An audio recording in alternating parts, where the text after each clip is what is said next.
Halo semuanya, kembali lagi bersama saya Madianto. Kali ini kita akan membahas tentang tips hemat uang setiap hari agar hidup lebih sejahtera. Mau keuangan stabil? Berhemat salah satu caranya.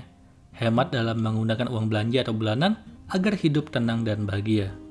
Mungkin saja kondisi pandemi yang terjadi sebelumnya berdampak pada masalah keuangan pada dirimu. Sebaiknya kamu mulai kembali mengatur keuangan. Kencangkan ikat pinggang, pangkas pengeluaran yang tidak terlalu mendesak atau masih bisa ditunda.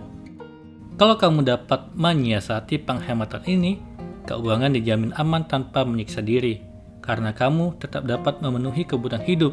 Berikut adalah tips menerapkan hidup hemat agar hidup lebih sejahtera. Yang pertama, utamakan kebutuhan, bukan keinginan. Kamu perlu memisahkan antara kebutuhan dan keinginan. Kalau menuruti keinginan, tidak akan ada habisnya. Misalnya ingin ganti smartphone terbaru, padahal itu bukanlah kebutuhan utama, karena sifatnya masih bisa ditunda. Kalau lebih mementingkan keinginan dibanding kebutuhan, kamu akan terseret pada pengeluaran yang tidak produktif. Sebaiknya alokasikan uang untuk kebutuhan yang betul-betul penting dan mendesak. Utamakan uang untuk membeli sembako, membayar tagihan rutin seperti listrik, air, asuransi, maupun cicilan KPR atau sewa rumah, biaya pendidikan anak, dan kebutuhan penting lainnya. Kedua, jaga mata dan nafsu saat berbelanja. Ketika berbelanja kebutuhan pokok, jangan mudah tergiur ragam promo yang ditawarkan penjual, terutama barang-barang yang memang tidak ada dalam daftar belanja. Kalau gelap mata, kamu bisa kalap dan malah menghabiskan uang untuk barang yang tidak bermanfaat, kecuali ada promo untuk barang yang ingin kamu beli, agar pengeluaran lebih hemat. Tapi hati-hati dengan promo yang menjebak. Ketiga, barang lebih murah. Agar lebih hemat, kamu bisa mengganti barang yang harganya lebih mahal dengan yang harganya lebih murah.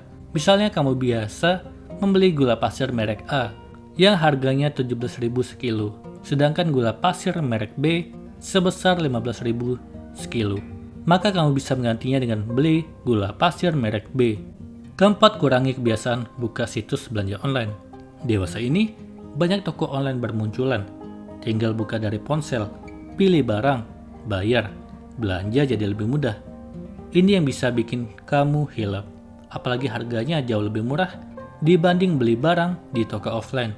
Karena ada diskon, flash sale, sampai bebas ongkir. Siapa yang tidak tergiur?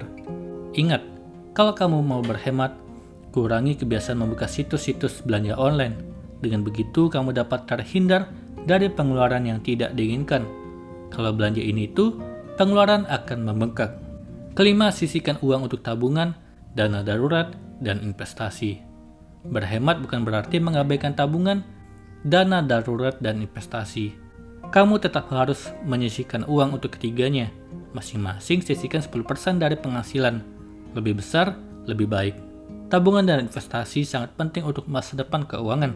Sementara dana darurat disiapkan untuk kondisi mendesak dan sifatnya tidak terduga seperti sakit, kehilangan pekerjaan, dirumahkan, kecelakaan, dan sebagainya.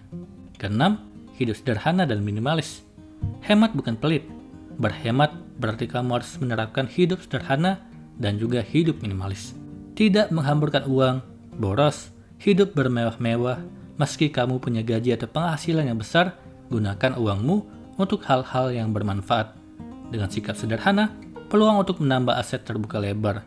Uang dari penghematan dapat dipakai untuk merintis usaha, membeli properti, dan menyewakannya, bahkan menambah portofolio investasi. Pundi-pundi uang akan mengalir deras ke kantong dan keuangan di masa tua akan terjamin.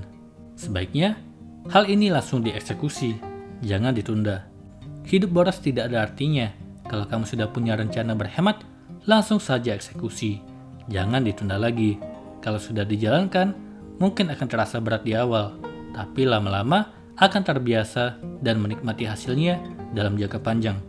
Kalau mau keuangan terjamin, mulai sekarang ubah kebiasaanmu dalam mengatur keuangan. Semoga ini bermanfaat. Sekian dan terima kasih.